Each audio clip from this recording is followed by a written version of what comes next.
C'est une exclusivité Chada FM. لأول مرة في الإذاعات المغربية. أيام كتير من عمري راحت عشتها، مش عارفة ليه حاسة كأني ما عشتها. ساندي. بس أنا عايزة أقولك بحبك من أول ما قابلتك وأنا معجبة بيك.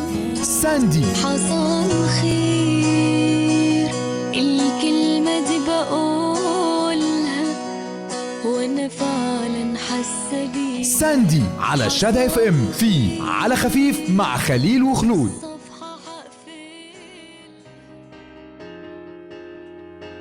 ودلوقتي مكملين معاكم على خفيف، ولسه خليل وخلود مستمرين. 0522 36 10 36 او 5566 رقم الاس ام اس، او من خلال تعليقاتكم على صفحتنا على الفيسبوك صفحه شادا اف ام. زي ما احنا معودينكم ان هيكون معانا كل يوم في حلقات من حلقات على خفيف يكون معانا مفاجاه فنيه جامده قوي قوي قوي وكلكم بتحبوها. فالنهارده محضرين ليكم مفاجاه خطيره، نجمة من نجوم الغنى اللي كلنا بنحبها، سواء بقى متفقين معاها او مختلفين، بس كلنا بنحبها، بالذات الجنس الخشن، يعني الرجاله تقريبا كلهم بيحبوها. النهارده معانا مين يا خلود؟ ساندي اكيد غتكون حاضره معنا مباشره على خفيف، حوار حصري مع ساندي النجمه المصريه مع خليل وخلود. ساندي. الو ساندي. الو ساندي. اهلا. هاي خليل، هاي خلود، ازيكم؟ الحمد لله، انت عامله ايه؟ الحمد لله كله كويس. الحمد لله يا رب دايما. احنا عارفين ان انت في الشارع يعني، فمعلش هنخطفك شويه كده ربع ساعه. لا عادي ولا يهمك. اوكي ساندي، خلينا نبدا كده على طول باخر حاجه بتحضريها، جديد ساندي والالبوم عروسه لعبه، كلمينا عليه اكتر. والله خلاص انا يعني تقريبا اخترت الاغاني، فاضل اخر اغنيه بس لسه كلامها ما اعرفوش، لسه ما اعرفش اسمها، بس اخترت كل الاغاني وان شاء الله كمان هو يعني انا بوعد الناس اللي بتحب تسمع اغنيه ان هو كمان اجمد من احسن من كتير. وان شاء الله خلاص يعني في الطريق يعني للنزول، بس اطمن الاول على خطه جيمي وبعدين ان شاء الله ننزل. احنا هنتكلم بالتفصيل عن خطه جيمي، لكن معلش قولي لي سر اختيارك لعروسه لعبه انها تكون هيد الالبوم. والله هي مفاجاه الناس، هي مزيكا يعني جديده عليا، بس هي مفاجاه لجمهوري ان شاء الله تعجبهم يا رب. يعني ده تقريبا مش اول تعاون ليكي مع رحيم صح؟ لا مش اول تعاون، بالعكس ده تقريبا انت بتتعاملي معاه على طول، بتتعاملي معاه على طول. طيب C'est une exclusivité Chada FM. انا مبسوطه اني معاكم الحقيقه، وبهنيكم على البرنامج الجميل شكرا لك ساندي. يعني بمسي على كل الجمهور ومستمعينا على شادا اف ام. اوكي، اول سؤال غادي نطرحه عليك ساندي، يعني مشوارك الفني بدا عام 2006 من خلال اول البوماتيك بعنوان كل ما قرب، اللي كنلقى ربما يعني لما لقاش واحد نجاح كبير وقررتي انك تبتعدي عن الساحه الفنيه. وكانت الانطلاقه الثانيه عام 2009 من خلال اغنيه شفتو ما كلمنيش، من تما بدات ساندي في الوصول لقلوب الملايين. بغيتك تحدثي لي على تجربتك الاولى او الانطلاقه الاولى والسبب ديالها اللي كان هو باء بالفشل.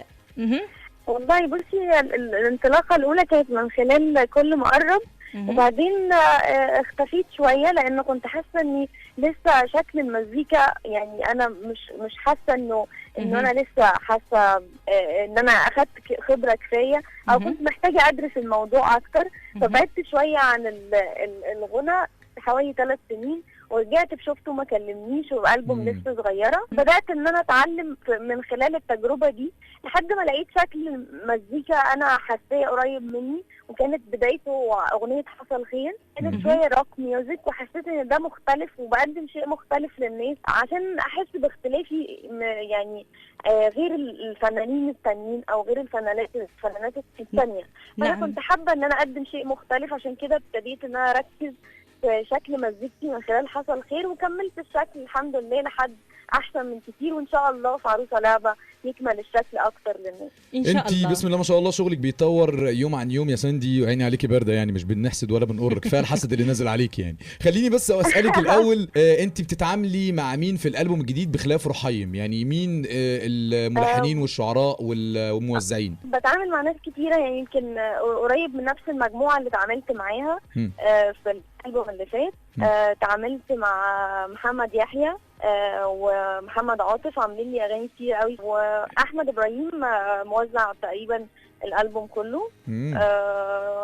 وعندي كمان بلال سرور اللي كان عامل لي اول مره اتجرأ. وناس كتيره بقى جوه الالبوم، مش عايزه انسى حد فيه كمان.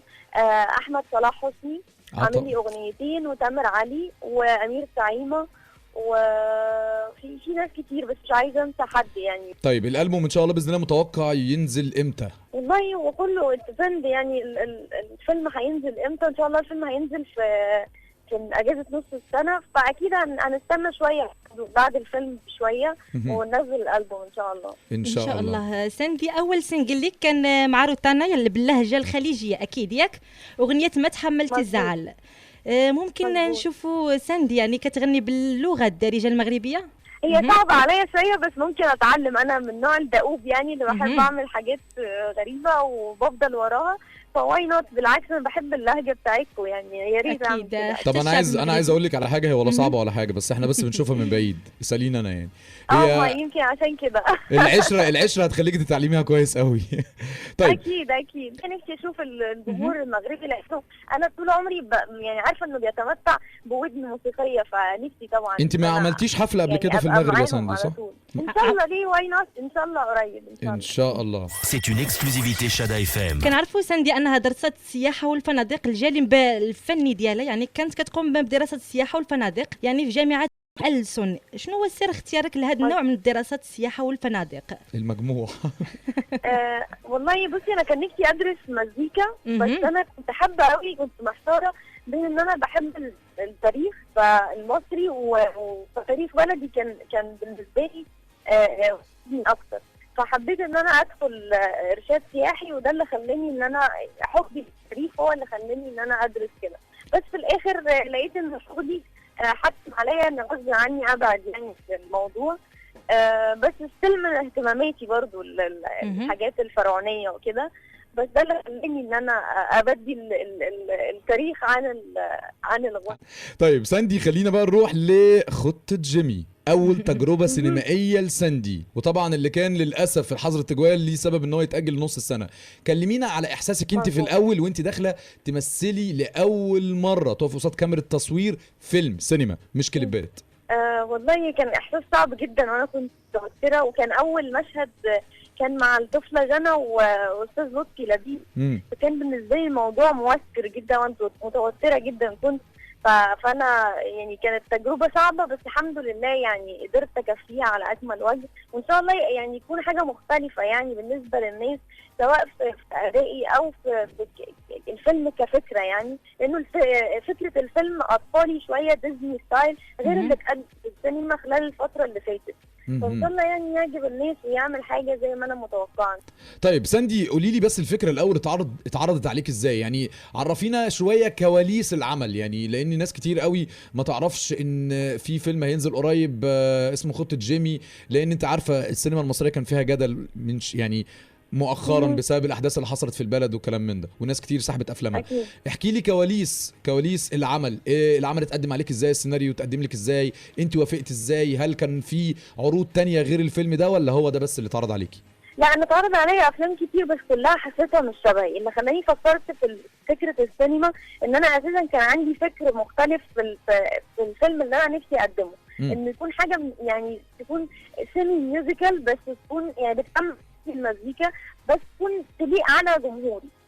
فده اللي خلاني اتحمست للفكره واشتغلت عليها انا وايهاب ناصر المؤلف، وعرضناها على شركه الانتاج ورحبوا جدا بالفكره، والموضوع جه كده يعني. بس انا اشتغلت على الفكره من البدايه لان كنت حابه اقدم، فانا يعني اللي شجعني الفكره ان انا اقرب للناس وجهه النظر ان انا ليه برفض السينما دلوقتي، عشان ده مش شكلي، ده يا جماعه شكلي. فبعد كده غصب عن اي حاجه، مش قصدي يعني، احتراما لوجهه نظري، انه هيحطني في الحته المظبوطه، لانه خلاص شاف ان انا ده اللاين بتاعي. في الاول بتبقى في تخبطات كده من المنتجين، لا دي مش عارف ايه، لا دي ممكن تعمل دور سكسي، لا دي ممكن تعمل دور مش عارف ايه، لا دي ممكن تعمل دور محاميه، وكل الحاجات دي ما كنتش حاساها شبهي.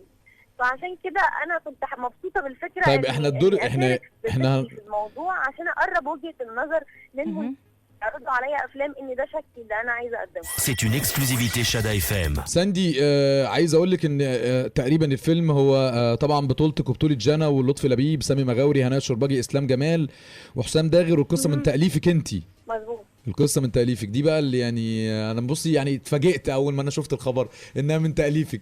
قولي لي ازاي يعني كتبتيه في قد ايه؟ هي الفكره، بس يعني احنا القصه انا كتبتها والمؤلف كمل الباقي واشتغلنا عليه سوا، مش تاليفي لوحدي، بس هي فكره الفيلم بالقصه بالشخصيات كانت من تاليفي، بس السيناريو والحوار والمواقف نفسها كانت ايهاب ناصر مؤلف الفيلم والسيناريو. نقدر نقول ان الفيلم بتاعك يعني نقدر نصنفه ان انت عاملاه بتخاطبي الاطفال الصغيرين ولا لكل الاعمار السنيه؟ سوري انا سمعت اطفال. لا الاطفال. اكيد انا الفيلم ديزني ستايل 3 دي، في شغل 3 دي كتير فمختلف، يعني هو فيلم اطفال بحت، بس المشاهد اللي داخل مع ابنه او بنته او العيله كامله مش بالنسبه لها الفيلم ممل او تافه، الفيلم فيه مسج سامبل وبسيطه على قد يعني تفسير الاطفال، بس كمان العيله هتكون سعيده بالفيلم، مش هيكون بالنسبه لهم ان الفيلم تافه يعني. ان شاء الله ينجح ويكسر الدنيا. C'est une exclusivité Chada FM. ساندي عندي لك بالنسبه لراس السنه، احتفالات براس السنه، يعني بغينا نعرفوا ساندي فين غادي تحتفل بالعام الجديد؟ اوكي. حفلاتي، لا الحمد لله عندي حفلات كتير قوي في راس السنه، عندي تور كامل في مصر، ما بين اسوان والاقصر والغردقه وكل الاماكن السياحيه. هيبدا التور من اول يوم 16 تقريبا ليوم 23. ربنا وقبلها عندي حفلتين في النيو يير، بس الحقيقه لسه ما اعرفش اماكنهم. وفي الفتره اللي جايه عندي 3 حفلات في فتره شهر ديسمبر. فترة ديسمبر. C'est une exclusivité Chada FM. كنت بتتكلمي مع صولة في برنامج صولة بطريقة صوت الطفل. اكيد وانت يعني اديتي بواحد الطريقه هائله. ايوه طبعا، ده انت هتغني وهتقلدي اطفال وهتعملي كل حاجه. ولكن عجبتني الطريقه كيفاش اديتي داك صوت الطفل وانت في برنامج صولة مع أصالة. مظبوط. انت عايزه تسمعي الصوت ده تاني؟ اكيد. أنا ممكن أقول لك حاجة مثلا يعني. C'est une exclusivité Chada FM. أنا لما حضرتي ويا زحمة أنت خلود اسمك؟ تقول لك أنت اسمك خلود؟ C'est une exclusivité Chada FM. ساندي يعني بسم الله ما شاء الله عليكي، غنى وتمثيل وتقليد، يعني مش عارفين نودي المواهب دي فين. بس خليني بقى نروح شويه لكليب. عايز اقول لك في تشابه ما بين كليب عايز اقول لك وكليب كيتي بيري بتاع لاست فرايداي نايت. هل ده كان مقصود؟ ده مقصود؟ هو كان مقصود، لانه الناس في حاجه ما خدتش بالها منها، انا استغربتها جدا، انه كان في بوسترز في الاوضه بتاعتي لكيتي بيري. الاوضه صورة كيتي بيري وصورة تايلور سويفت، فالاثنين كان ان هم يعني ماي ايدل، يعني ان انا عشان انا نيرد فمتاثره بيهم ان هم بيغنوا لي يعني. فكانت الفكره مقصوده، لانه هي السيناريو الاغنيه كان بعيد بعد عن سيناريوهات الاغنيه بتاع الاغنيتين سواء كيتي بيري او تايلور سويفت. بس الفكره نفسها فكره النيرد ان انا ادخلها الميدل ايست بغنية او بلهجتنا المصرية، كانت بالنسبة لي هي الفكرة ان انا اغني للبنت النيرد، ان انا يعني ده كان هدفي. وكان خاطر الناس ما تقولش ان كليب مسروق، طلعت الشخصيتين كمان اللي غنوا في فكرة البنت النيرد. فهي دي كانت مقصودة يعني اكيد. طيب ساندي لو طلبت منك بعد اذنك اللي انت تغني لنا حتة من جزء من عروسة لعبة. من اي واحدة؟ عروسة لعبة، هيدي الالبوم الجديد بتاعك، يكون اهداء للشعب المغربي. ليه بس ليه مستحيل؟ عروسة لعبة؟ لا خلي عروسة لعبة مفاجأة، لأنه ما هي بصي هقول لك على حاجة يا ساندي، هقول لك على حاجة. انت ان شاء الله باذن الله اول ما تنزلي الالبوم في لقاء تاني تماما هيكون بقى مفصل في على شادا اف ام ان شاء الله. لكن عايزين حتى لو كلمتين بس من الاغنية، يعني نشوق الناس. ما هينفع يعني. لا خليني اقول لك يعني اغنيه من الالبوم الثانيه، بس بلاش عروسه لعبه. طيب اغنيه من الالبوم الثانيه، ماشي بلاش عروسه لعبه. C'est une exclusivité Chada FM. قولوا قلبي خلاص داب، يا نهار ابيض في كده معقول جننوني خدوا عيونه دول واحلفوا له ايوه ده بالذات اللي يبقى بيني وبينه حكايات مهما دورت مش هلاقي في الناس حد زيه رقيق كده حساس روحه حلوة. C'est une exclusivité Chada FM. الله تبارك الله عليك. ساندي، يعني ان شاء الله شكل الالبوم هيكسر الدنيا زي المعتاد، بس خليني اسالك بسرعه، ايه سر انك بتستعيني بمخرجين اجانب لاخراج معظم اعمالك الفنيه الكليبات؟ والله بص انا دايما بهتم بالصوره وبحب اقدم يعني شكل جديد او صوره جديده من خلال كليبات، فده اللي بيخليني ابعد عن الميدل ايسترن ستايل، يعني عشان الناس تقول الله ده الكليب ده شكله كانه اجنبي او سكي كمان مش يعني غربي مش شرقي، فبحب ان انا اطلع الصوره على اكمل وجه على قد ما بقدر يعني. انت حابه تبقي ده كل هدفي، لكن مش كرها في المخرجين العرب، بالعكس عندهم فيجن وكل حاجه، بس احسن بدل ما اتحايل على الموضوع انه يكون شكله مختلف او شكله غربي، لا يطلع غربي 100% بس. تمام. طيب هما اللي بيختاروا لك اللبس بتاع الكليب؟ والنبي لا سؤال لازم. بصي يعني السؤال ده تقريبا محير الناس كلها، مين اللي بيختار لبس ساندي في الكليب؟ يعني انا عاده ما عنديش ستايلست، يعني حتى في الفيلم كانت ستايلست الفيلم لكل الكرو، بس انا اللي جبت كل لبسي، يعني ما حدش اتدخل فيه الحقيقه. طيب خليني اسالك برضو سؤال خليني اسالك سؤال بمناسبه اللبس، هل بتتعمدي استخدام الاغراء في كليباتك؟ سوري عملت ايه؟ هل بتتعمدي استخدام الاغراء في كليباتك ولا هي نعمه من عند ربنا لوحدها؟ والله كده تقول كده، لا خالص. انا حتى لما حجمي صغير جدا، يعني انا حجمي شكلي تين كمان، يعني شكلي طفله، فلما بكون لابسه حاجه قصيره انا ما بحسش ان انا يعني اوفر او ان ده مش يا ساندي، ده انت في عز الحفله وفي عز التلج كنت لابسه شورت. في عز التلج كنت لابسه شورت ازاي؟ ما هو انا مش والله مش مساله اغراء، انا بحس ان شكلي كده حلو لان انا صغننه جدا، فلما كمان هلبس بنطلون وكده هيبان شكلي اصغر من العادي. انت شكلك مش صغير، انت شكلك جميل جدا وشكلي مش بتعمد الصغار، يعني انا بحب يبقى شكلي حلو. تمام. طب في سؤال مع خلود قبل اخر سؤال يعني معايا. اخر سؤال ساندي، يعني واش ممكن نشوفوك في شي زياره تكون هنا تقومي بها هنا في المغرب وتكوني هنا حاضره معنا هنا في الاستوديو على شدا اف ام؟ اكيد ان شاء الله. والله سوري يا خلود، بس انا عشان في الشارع والصوت مش واضح، انا اسفه جدا. ولا والله اكيد يا ريت، وانا متحمسه جدا اني اشوفكم فيس تو فيس ونتكلم عن مواضيع اكتر، وكمان يكون نزل الالبوم فنتكلم عنه بشكل اعمق ان شاء الله. لا ان شاء الله باذن الله ان شاء الله. وكمان يعني هنحاول ان احنا نتفق معاك ان الاغنيه تبقى حصري في المغرب عندنا هنا في شدا اف ام، اغنيه الهيد للالبوم. ايوان شكرا ليك ساندي. بصي يعني انت بصي عروسه لعبه لازم تكون اول قناه تذاعهم انت. C'est une exclusivité Chada FM. لا يعني انا اقول لك على حاجه، طلبت منك ان انت تغني عروسه لعبه قلت لا. ويعني فبصي يعني مقارنه او قصاد ده لازم الاغنيه تبقى حصري عندنا. لا خلاص والله وعد. طيب قولي لي بقى ايه سر حلاقه الدقن؟ يعني دي جننتني. كده انتوا قضيت قوي يعني ما شاء الله. لا بقول لك ايه، يعني انت على شدا اف ام ومع خليل وخلود، يعني لازم كل حاجه المعلومات تبقى عندنا اول باول. ايوه ما شاء الله. ايه سر حلاقه الصوره بتاعت حلاقه الدقن دي؟ كانت يعني دعابه مني كده، كنت بهزر يعني على الفاينز، انا دايما معوداهم كمان انه لازم افاجئهم باي حاجه، لازم تطلع مني اي حاجه غير متوقعه، فكنت بهزر ده يعني.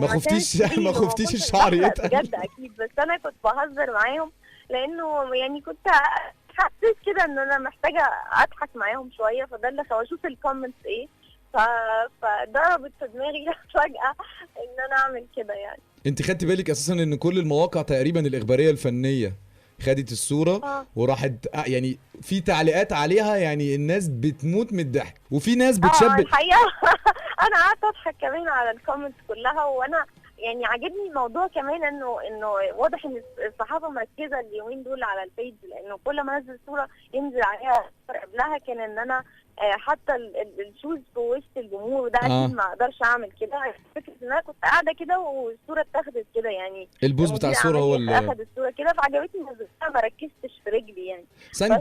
بس مبسوطه باهتمام الصحافه، يعني دي حاجه حلوه يعني. مش حاجه انت نجمه كبيره وماشيه في طريقك صح. بس قولي لي، انت كنت عاملاها عفويه ولا شفت فعلا ان في ممثله تركيه او مغنيه تركيه انها برضو اتصورت وعملت نفس الكلام بس هي كانت في صالون حلاقه؟ انا عرفت ان انا ما اعرفش انه في اساسا، انا ما اعرفش، انا ما بتابعش المسلسلات التركي والحاجات دي. انا شفت النهارده على موقع في الفن انه في الفن ان في حد عمل كده قبل كده واتبسطت.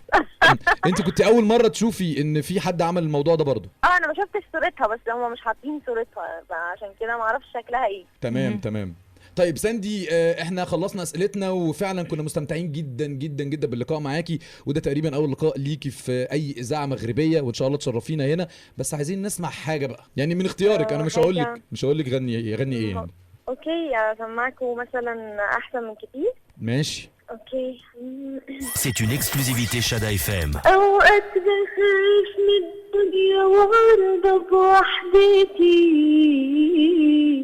واقول لروح انا برضو احسن من كتير، وارجع اقول لو بس احب هيجرى ايه، الدنيا حلوة ولسه برضو الناس بخير. نفسي احب انا بس خايفة قلبي لو فرطت فيه، وانجرحت ساعتها ممكن اذيك. لو رضيت بالوحدة خايفة يلومني قلبي والوم عليه، واحنا من وحدتنا كنا خدنا ايه. C'est une exclusivité Chada FM. الله، شكرا لك ساندي، شرفتينا اكيد، وشكرا على قبولك انك تقومي بحوار حصري معنا على شدا اف ام. شكرا لك ساندي. شكرا ليكي خلود، وشكرا ليكي خليل، ومبسوطه اني كنت معاكم، وان شاء الله اشوفكم قريب. اكيد غنبغيو حتى.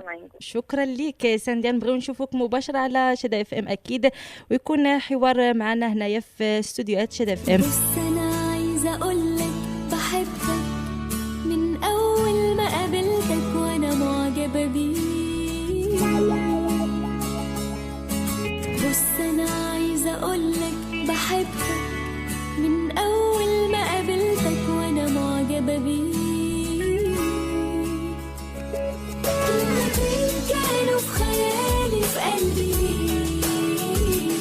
كلمتين صدقني مش بكذب عليك. نفسي اقول للدنيا دي انت اقرب حد ليا، روحي فيا بتناديك. بص انا عايزه اقولك بحبك من اول ما قابلتك وانا معجبه بيك.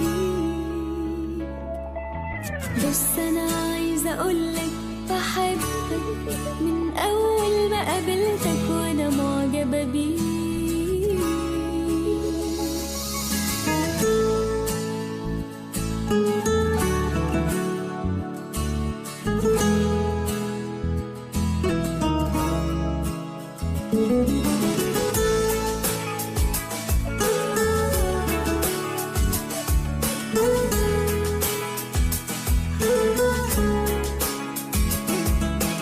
يا مدارت جوايا هوايا، واحنا ما بينا حكاية وبخبي عليك.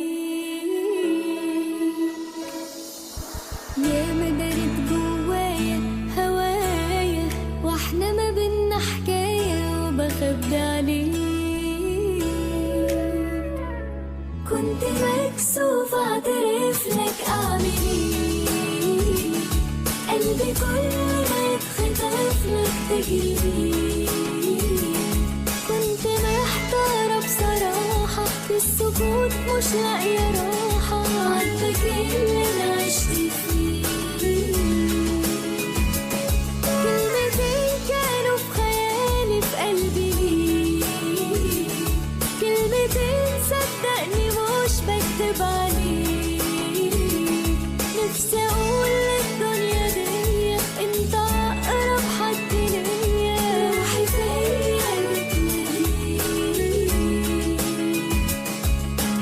بص انا عايزه اقول